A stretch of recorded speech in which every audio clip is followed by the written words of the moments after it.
Umuntu ongazi ucabanga ukuthi uyazi andakazi lutho owaziyo. La eMsunduze municipality ka-Ward 5 sijabula kakhulu ukuvakashelwa imambazo izela esikoleni eMzamweni. Ukuhamba kwethu ukumotivate ama-students nama-artists emphakathini. Kunanabafana bacula isicathamela ngendlela ongakazi uzuyibone lana amaqembu amakhulu angaphandle bawaguqisa ngendlela ongakazi uzuyibona sathi Black Mambas masifike lana bangeza nokuzobanikeza umdlandla ukuthi bakwazi ukuqhubeka baye baphambili.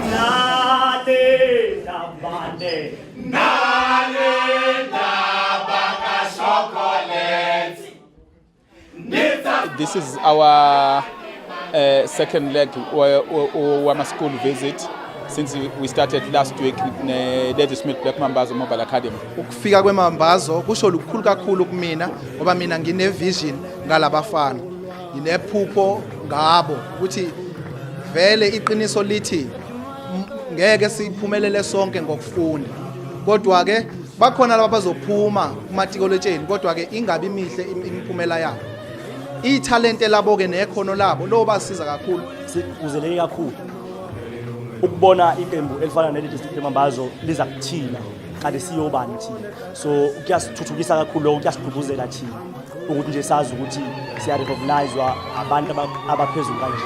Neziluleko zabe engizithandile izinto abagcinanga nje ukuzobezo becula babanikeze neziluleko zokuthi uma umuntu omusha uziphatha kanjani nekusasa lakho libheke kuphi. Ukufika kwemambazo kusifundise noma sithathe khona ukuzithoba, ukuzihlonipha, ukubekezela, ukusebenza kanzima. Leli qembu benilibona licula la isicathamela ke lesi esingekho esingaphezulu kwaso la eSouth Africa.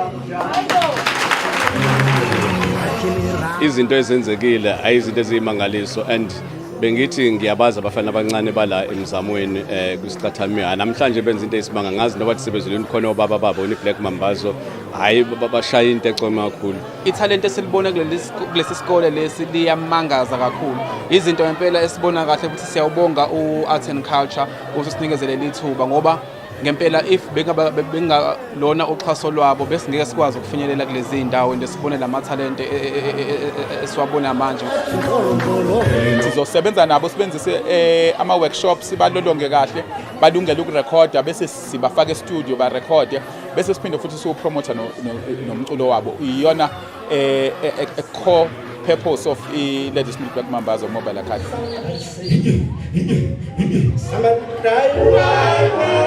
Sibonge ubaba umeya uNjilo ukuthi sihlele umcimbi onjenganalo ebambisene neLadysmith Black Mambazo. Sibonge uMinister we-Art and Culture nationally ubaba uNathi Mthethwa ukuthi enze ukuthi le initiative ikwazi ukuthi ifinyelele kubantu.